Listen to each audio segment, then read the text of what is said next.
Şimdi öncelikle şunu belirtmek lazım ki toplumda son bir senedir ceza infazında infaz ertelemesi ya da indirim veya af tartışmaları sıklıkla yaşanmaktadır.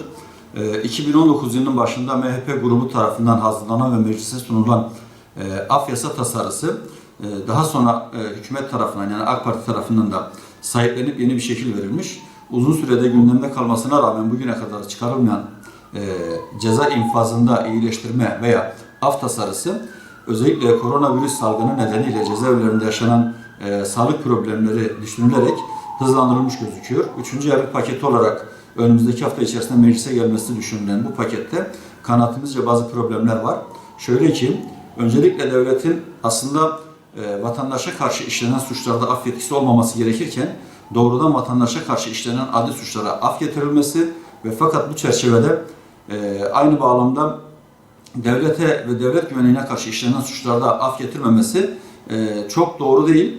Devletin eğer bir af yetkisi varsa ve bu tartışılacaksa öncelikle devletin kendisine karşı işlenmiş suçların af kapsamına alınması ya da infaz iyileştirmesi yapılması gerekir.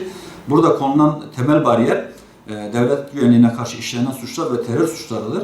Oysa biliyoruz ki bizim terörle mücadele kanunumuzdaki terör tanımı sıkıntılı bir tanımdır. Unutmayalım ki Avrupa Birliği ile Türkiye Cumhuriyeti Devleti arasında yapılan vize serbestisi görüşmelerinde temel kriterlerden biri de bizim devletimizin terör suçlarına getirmiş olduğu tanımlamadır. Bu vize görüşmelerini de ciddi şekilde bloke eden bir problem.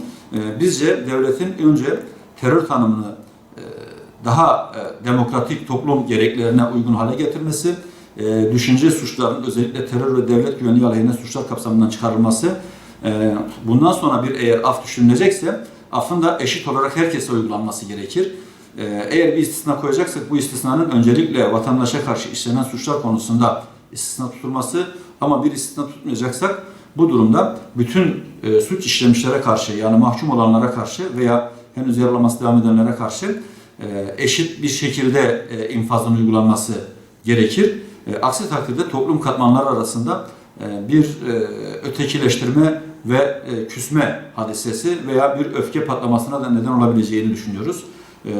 Ya hiç af çıkarılmasın veya çıkarılacaksa öncelikle devlet güvenliği aleyhine işlenen suçlar kapsama alınarak ve diğer adam öldürme suçları da dahil diğer bütün suçlar eşitlik için bir şekilde kapsama alınarak herkese eşit şekilde davranılması gerekir. Aksi takdirde bu düzenlemenin anayasanın eşitlik ilkesine aykırı olması nedeniyle Anayasa Mahkemesi tarafından iptal edilmesi de ihtimal dahilinde gözüküyor. Bugünlerde toplumda gözüken koronavirüs salgını ile ilgili de bu salgının yapılan test sayısı arttıkça aslında sonuçların da ne kadar vahim olabileceğini daha yakından görüyoruz.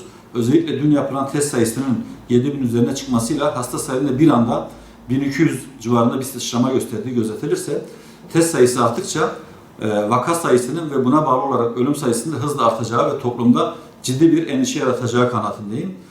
Bu nedenle belli sektörler toplumun ihtiyaç duymuş olduğu sağlık ve beslenme ihtiyaçları dışında kalan bütün sektörlerde sokağa çıkma yasağı ilan edilmesi, iş hayatının tamamen sonlandırılması ve bu şekilde sokağa çıkma yasağıyla bu salgının öncelikle önüne geçilmesi, daha sonra da tedavi yollarının sıklaştırılması gerektiği kanaatindeyim.